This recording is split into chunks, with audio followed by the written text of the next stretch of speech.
Students, in previous video we have discussed about interphase. Interphase has three phases: G1 phase, S phase and G2 phase. And this interphase is same in both mitosis and meiosis. G1 phase is growth, S phase is synthesis of DNA, G2 phase mRNA formation and protein formation takes place. Now we will study about next phase, that is M phase. These phases are of karyokinesis. Karyokinesis means division of nucleus. When cell is going to be divided, then first of all nucleus divides. So it has two phases, interphase and M phase. Interphase we have discussed. M phase, in this phase nucleus completely divide. यहाँ पर तो क्या था, it is non dividing phase, it is preparatory phase, it is also known as resting phase. But in M phase nucleus divides. So first we will study M phase of mitosis, because M phase is different in mitosis and meiosis. In mitosis, M phase is divided into four phases, that is prophase, metaphase, anaphase and telophase. Interface में कौन कौन सी phases थी? G1 phase, S phase and G2 phase. जैसे ही S phase आती है तो G2 phase के बाद में इमिडिएटली कौन सी फेज स्टार्ट हो जाती है? Prophase. Mitosis is called equational division because number of chromosome in parent cell and progeny remain same. Means number of chromosome in progeny equals to parent cell. Suppose onion है, onion की cell में 16 chromosomes parent cell में. If this cell undergoes meiosis, then it will form two daughter cells. Number of chromosome will be 16. Clear? The number of chromosome in cell similar to parent cell. अब ये parent cell तो divide होगी, इसका कोई existence नहीं है. ऐसा नहीं कि ये कोई और बनाएगी, नो. ये पेरेंट सेल थी, ये डिवाइड हो गई इस तरह से, ये डिवाइड हुई तो ये 2 सेल्स बनी. देन ये डिवाइड होंगी, फिर अदर 2 सेल्स बनेंगी, यानी 1 to 2, 2 to 4, 4 to 8. इस तरह से एक्सपोनेंशियल ग्रोथ होती रहेगी, मल्टीप्लिकेशन होता रहेगा.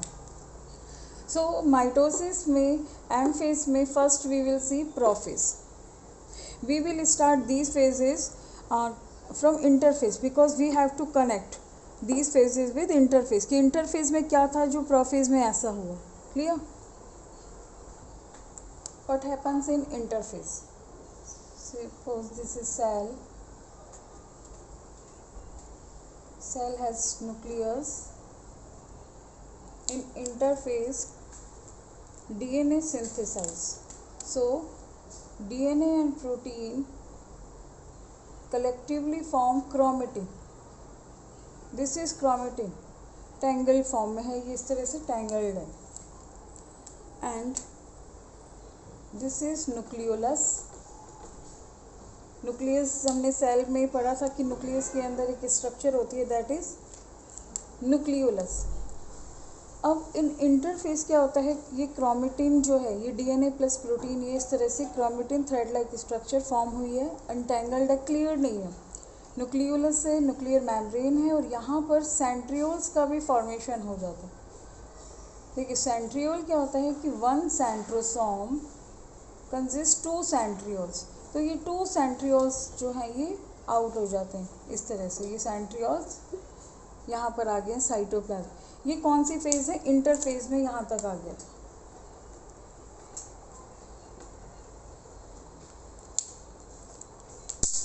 इस तरह से यहाँ पर जेनेटिक मटेरियल भी हम बना लेते हैं. यही क्रोमेटिन टैंगल्ड है. अब क्या होगा, अब स्टार्ट होगी एम फेज. एम फेज में फर्स्ट क्या आएगी, प्रोफेज। अब जैसे ही प्रोफेज स्टार्ट हो रही है तो देखिए फर्स्ट चेंजेस क्या आने लगेंगे। ये तो है सेल मेम्ब्रेन, ये है न्यूक्लियर मेम्ब्रेन, क्लियर। और इसमें अभी जो क्रोमेटिन दिख रहा है ये अनटेंगल्ड होगा,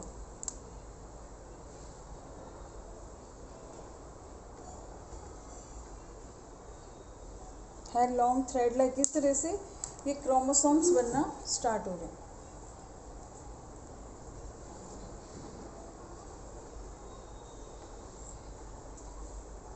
ये तो है अर्ली प्रोफेज, इसे यहाँ पे लिख देते हैं अभी अर्ली प्रोफेज। प्रोफेज कंप्लीट नहीं हुई है,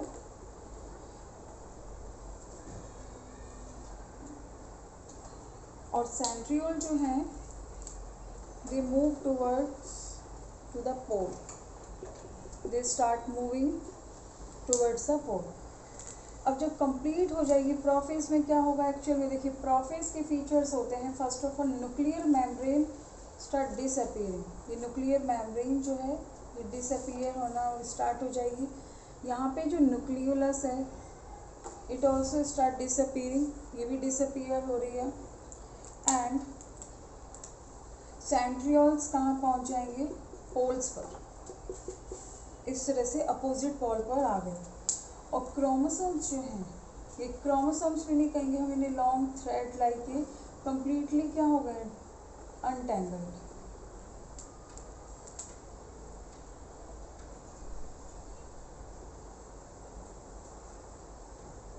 तो यहाँ पर हम ये है प्रोफेज। तो प्रोफेज के फीचर्स क्या देखेंगे हम, प्रोफेज के फीचर्स हैं nuclear membrane disappears, nuclear membrane and nucleolus it also disappear, nucleolus disappear,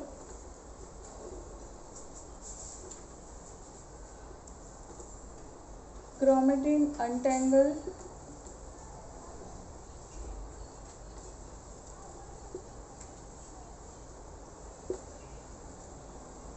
centrioles move towards pole।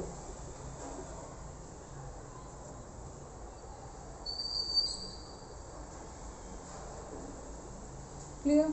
तो ये इंटरफेस के बाद आप डायरेक्टली ये भी बना सकते हैं, इसे स्किप भी कर सकते हैं हम कि डायरेक्टली हमने प्रोफेज ड्रॉ कर दिया। सी प्रोफेज में न्यूक्लियर मेम्ब्रेन डिसअपीयर, क्रोमेटिन जो है यहाँ पर ये देखिए इस तरह से ये लॉन्ग जो थ्रेड लाइक है अभी,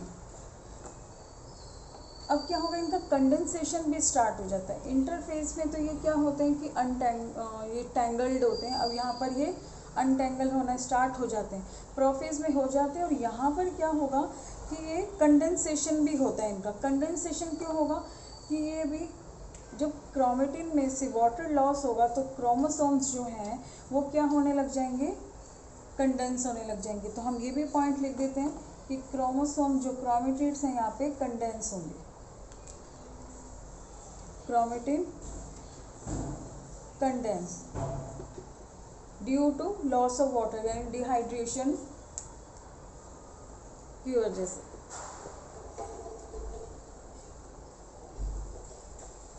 तो पॉइंट क्लियर, ये है प्रोफेज की आपको पॉइंट्स टिप पर याद होने चाहिए। Nuclear membrane and nucleolus disappear, chromatin condense due to loss of water due to dehydration, chromatin untangle इसे हम पहले जोड़ेंगे फिर लिखेंगे chromatin condense, centriole move towards pole.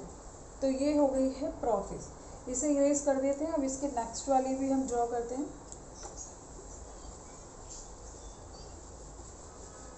Next phase is metaphase. देखिए मेटाफेज में क्या होता है, मेटा मीन्स होता है मिडिल, कि अगर क्रोमोसोम्स इस तरह से मिडिल में आ जाए। अब मेटाफेज में आपको ये कोई भी स्ट्रक्चर नहीं दिखेगी कम्प्लीटली, ना तो न्यूक्लियस होगा और ना ही न्यूक्लियोलस होगी। इस तरह से ये है सेल,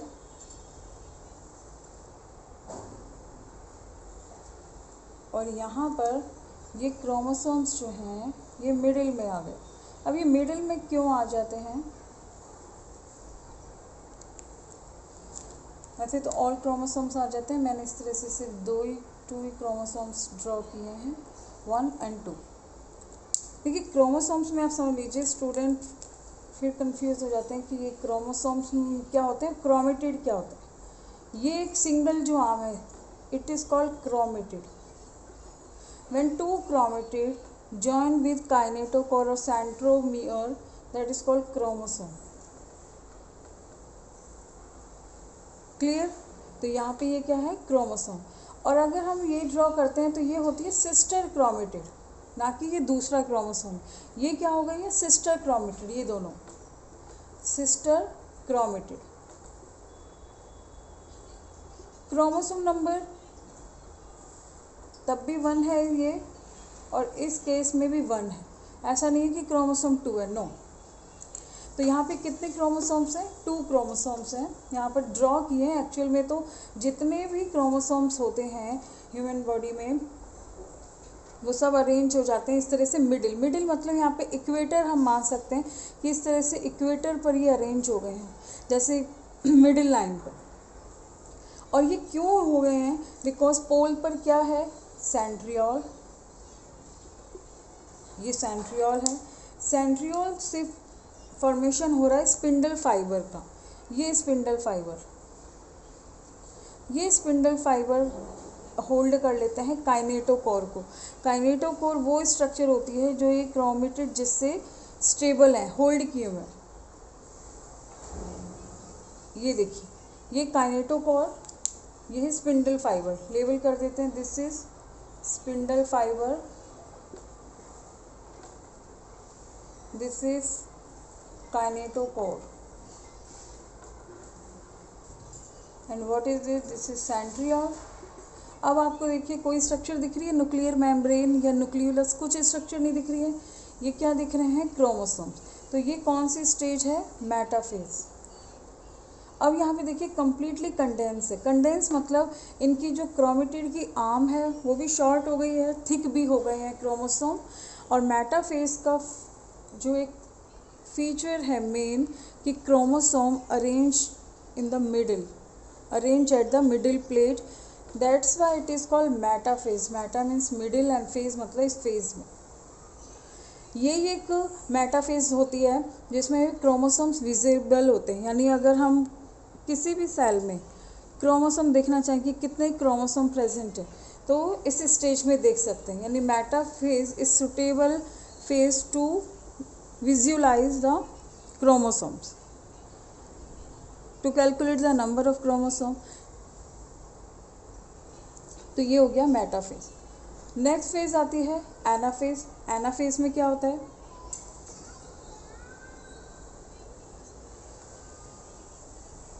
यहाँ ड्रॉ कर देती हूँ एनाफेज, जिससे इससे आपको डिफरेंस भी पता लग जाए। एक डायग्राम और ड्रॉ कर लेंगे लास्ट में, जिसमें सारे फेजेस इंक्लूड होंगे।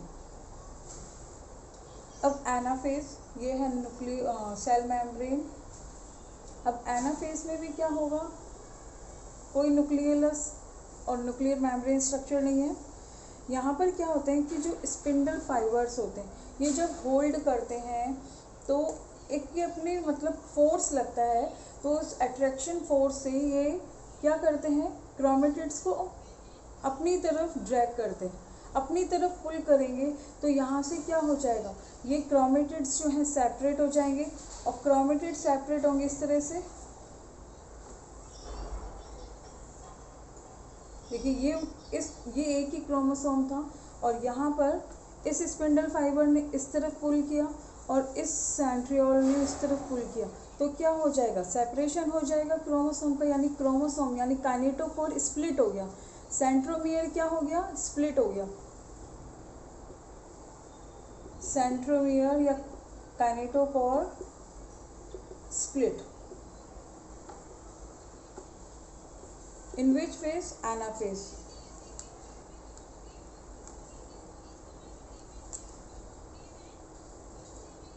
आपको ये ध्यान रखना है कि इसमें सेंट्रियोल जो होगा, ये सेंट्रोमियर या काइनेटोकोर, इसका जो फेस है टुवर्ड्स पोल होना चाहिए। आप ऐसे नहीं ड्रॉ कर सकते हैं। तो ये अगर ऐसे ड्रॉ करेंगे तो अपोजिट हो जाएगा, तो रॉन्ग हो जाएगा। आपको ऐसे ही ड्रॉ करना है कि आर्म्स जो है क्रोमेटिड की आर्म्स तो कहाँ टुवर्ड्स सेंटर एंड सेंट्रोमियर या काइनेटोकोर कहाँ टुवर्ड्स पोल। अब ये देखिए ये एनाफेज में क्या हो गया, ये क्रोमोसोम जो इनके स्प्लिटिंग होने से ये सेपरेट हो गए हैं। अभी भी ये क्रोमोसोम है, इन्हें क्रोमेटिड नहीं बोले, यानी सिस्टर क्रोमेटिड सेपरेट हुई है। वन क्रोमोसोम की सिस्टर क्रोमेटिड सेपरेट हो गई हैं। और यहाँ पे हम बना देते हैं पोल स्पिंडल फाइबर, और ये है इस तरह से। यानी एनाफेज में क्या होता है, chromosome chromatid reach towards pole because of attraction force of spindle fibre. Centromere और काइनेटोकोर स्प्लिट इन एनाफेज। देखिए मिडिल में जब आ जाते हैं मेटाफेज, और जब कंडेंस होते हैं न्यूक्लियर मेम्ब्रेन डिसअपीयर होती है तो प्रोफेज। और पोल पर आ गए, पोल पर जब आ गए तो वो कौन सी फेज है, एनाफेज। ठीक है, एना मीन्स हो गया सेपरेशन, कि ये सेपरेट हो रही है। एनाफेज के बाद में देखिए कौन सी फेज है, प्रोफेज, मेटाफेज, एनाफेज। अब कौन सी आएगी, telophase, PMAT, prophase, metaphase, anaphase, telophase. Now telophase.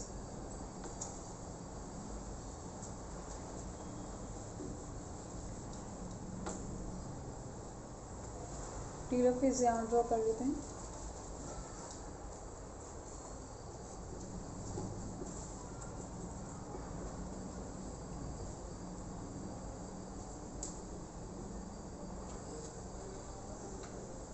देखिए telophase is opposite phase of prophase, बिल्कुल रिवर्स फेज है। जैसे प्रोफेज में न्यूक्लियर मेम्ब्रेन और न्यूक्लियोलस डिसअपीयर हुई थी, यहाँ पे टीलोफेज में क्या होगा, दे स्टार्ट अपीयरिंग।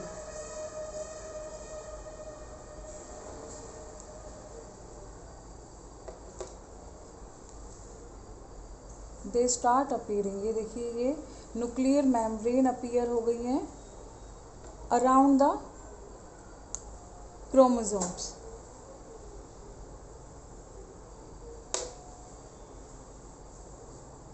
ये यहाँ ड्रॉ कर दिया, इसका यहाँ ड्रॉ कर दिया है।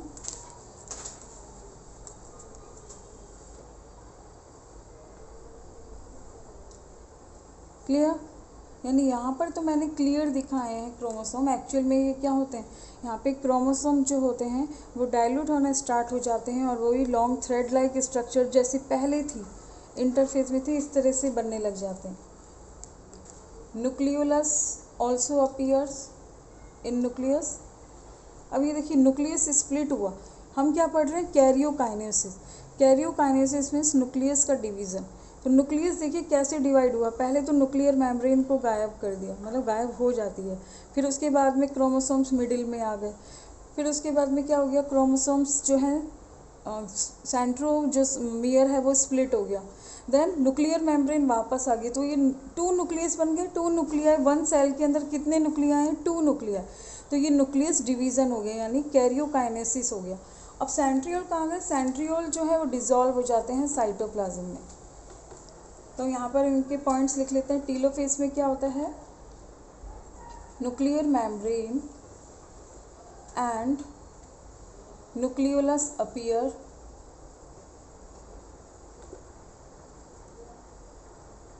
जो ये क्रोमेटिन है, पहले तो कंडेंस हो रहे थे, अब ये क्या हो रहा है, डीकंडेंस, यानी थिन एंड लॉन्ग हो रहे हैं इसमें। अब क्रोमोसोम्स थिन एंड लॉन्ग क्यों हो रहे हैं, ड्यू टू गेन वाटर। वहाँ पे लॉस हो रहा था वाटर का, यहाँ पे क्या हो रहा है, ड्यू टू गेन वाटर। और क्या हो रहा है इसमें, सेंट्रियोल्स डिसॉल्व इन साइटोप्लाज्म। तो टीलोफेज आपको ये फेज बनानी है लास्ट। क्लियर। अब हम देखते हैं कि अभी तो ये सिर्फ न्यूक्लियस स्प्लिट हुआ है, न्यूक्लियस डिवाइड हुआ है, अभी तो 2 सेल्स भी नहीं पड़ी है। हम क्या पढ़ रहे हैं, सेल डिवाइड होगी, यानी सेल भी इस तरह से 2 सेल्स में कन्वर्ट होगी। तो अब जो फेज आती है, यानी karyokinesis completes at telophase.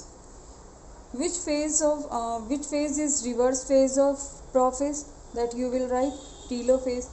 At which stage centromere split, at anaphase. At which stage chromosome visible clearly, metaphase, या मिडिल में आ जाते हैं तो मेटाफेज। टीलोफेज फॉलोड टू अब नाउ साइटोकाइनेसिस।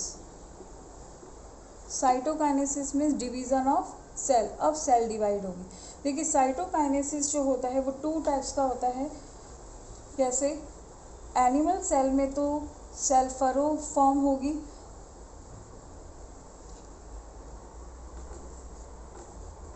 और ये अगर प्लांट सेल होती तो इसमें सेल प्लेट का फॉर्मेशन होता है। दोनों ही केस देखते हैं, cell plate method and cell furrow method. Cell furrow present in animal cell, cell plate method found in plant cell. देखिए सेल प्लेट सिंपल है, ये सेल, इसके बिटवीन इस तरह से प्लेट फॉर्म हो जाती है। ये प्लेट कैसे बनी, just a minute, it's not visible. Cell plate का फॉर्मेशन कैसे हुआ, ER गोल्जी बॉडी के फ्रेगमेंट से। इसके फ्रेगमेंट्स कहाँ एक्यूमुलेट हो जाते हैं, in the middle of cell. और यहाँ पर क्या है, यहाँ ये था 2 न्यूक्लियर मेम्ब्रेन, 2 न्यूक्लियोलाई,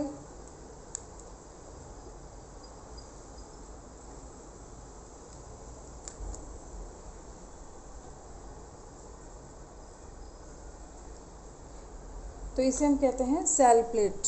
अब ये क्या हो गई, ये सेल प्लेट बन गई बीच में, अब ये स्प्लिट हो जाएगी और कितनी सेल्स बन जाएंगी, 2। सेल फरो में क्या होता है, सेल फरो में ग्रूव लाइक स्ट्रक्चर फॉर्म होती है इस तरह से।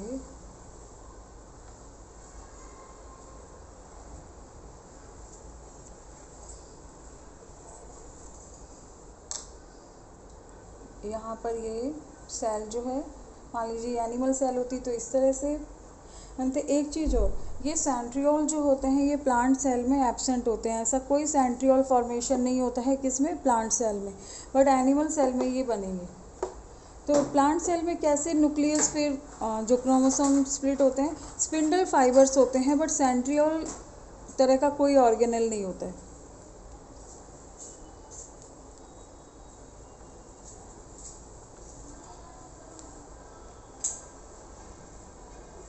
क्लियर। तो ये जो ग्रूव लाइक स्ट्रक्चर दिख रही है ये है सेल फरो, और प्लांट सेल में क्या होता है, सेल प्लेट।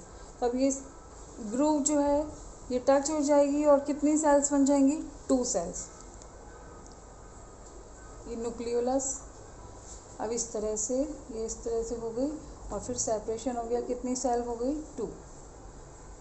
और यहाँ पे भी ये सेपरेट हो जाएंगे, कितनी सेल बन जाएंगी, 2 सेल्स। तो ये क्या बनाते हैं बाद में, देखिए ये जो ER Golgi body, calcium, magnesium and pectin के पार्टिकल होते हैं, बाद में यही मिडिल लैमेला बनाते हैं, यानी सेल्स के बिटवीन। प्लांट सेल में क्या होता है, प्लांट सेल्स जो होती हैं एडजेसेंट सेल्स होती हैं, नेबर सेल होती हैं, वो अटैच होती हैं मिडिल लैमेला के थ्रू। जैसे एक ब्रिक खड़ी करते हैं, ब्रिक्स में क्या होता है, सीमेंट होता है, ऐसे ही ये सीमेंट का काम करती है कौन, middle lamella. And middle lamella किससे बनती है, सेल प्लेट से बनती है आगे जाके। अब आप कहोगे कि मैम क्रोमोसोम नंबर का बताइए कि क्रोमोसोम नंबर इक्वल कैसे।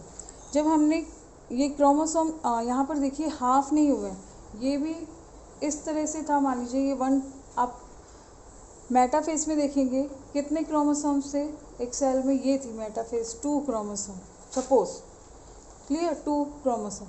अभी भी कितने हैं, 2 क्रोमोसोम, यानी 2 डॉटर सेल्स का फॉर्मेशन हुआ है, तो कितनी सेल बनी है, 2 डॉटर सेल, और नंबर ऑफ क्रोमोसोम कितना है, जितना उसमें था, तो हम ये लिखते हैं कि 2n, डिप्लॉयड है सेल।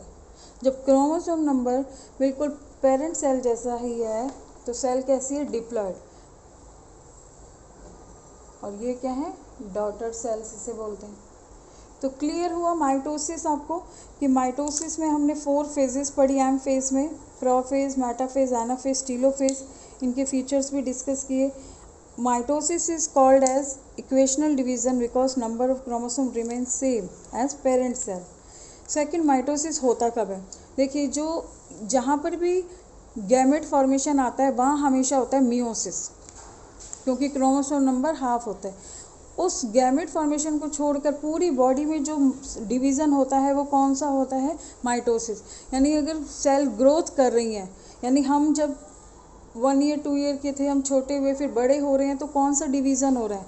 माइटोसिस हो रहा है। मान लीजिए कहीं आपकी जो है कोई इंजरी हो गई है, ऊपर से जो स्किन आ रही है वो भी कौन सा डिवीज़न हो रहा है? माइटोसिस। यानी माइटोसिस जो है वो रीजनरेशन में हेल्प करता है, वुंड्स को हील करने में काम आ रहा है, रिपेयरिंग कर रहा है टिश्यूज़ की, सेकंड ग्रोथ में हेल्प कर रहा है। तो ये कौन सा डिवीज़न है? माइटोसिस। क्लियर? माइटोसिस अगर एक एम्ब्रॉय का भी जो डेवलपमेंट हो रहा है उसमें भी क्या हो रहा है? माइटोसिस हो रहा है। बस आपको क्या ध्यान रखना है, मियोसिस एक ही जगह होता है, मियोसिस होता है सिर्फ इस गैमेट फॉर्मेशन के टाइम पर, यानी गैमेट्स बनेंगे तब होता है मियोसिस, और रिमेनिंग डिवीज़न जो होता है बॉडी में कौन सा होता है? माइटोसिस। इसलिए कंफ्यूज मत हो जाना कि इसमें कौन सा डिवीज़न होगा। प्लांट्स ग्रोथ करते हैं, जो रूट की लेंथ इंक्रीज़ होती है, शूट लेंथ इंक्रीज़ होती है, प्लांट की लीव्स ब्रांचेस अपीयर होती हैं, यानी ऑल डिवीज़न इस पूरी अर्थ पर बायोलॉजी में जितने भी लिविंग ऑर्गेनिज्म है उन सब में ग्रोथ जो हो रही है वो किसके थ्रू हो रही है? माइटोसिस के थ्रू। क्योंकि क्रोमोसोम नंबर तो वही होगा जो एक सेल है। देखिए एक सेल है, ग्रोथ करेगी तो क्रोमोसोम नंबर तो सब में सेम हो, ऐसे थोड़ी कि इसमें 2n है और यहाँ पे n या 3n हो जाएगा, नहीं, ये 2n है तो ये भी 2n, फिर ये आगे डिवाइड होगी तो 2n। क्लियर?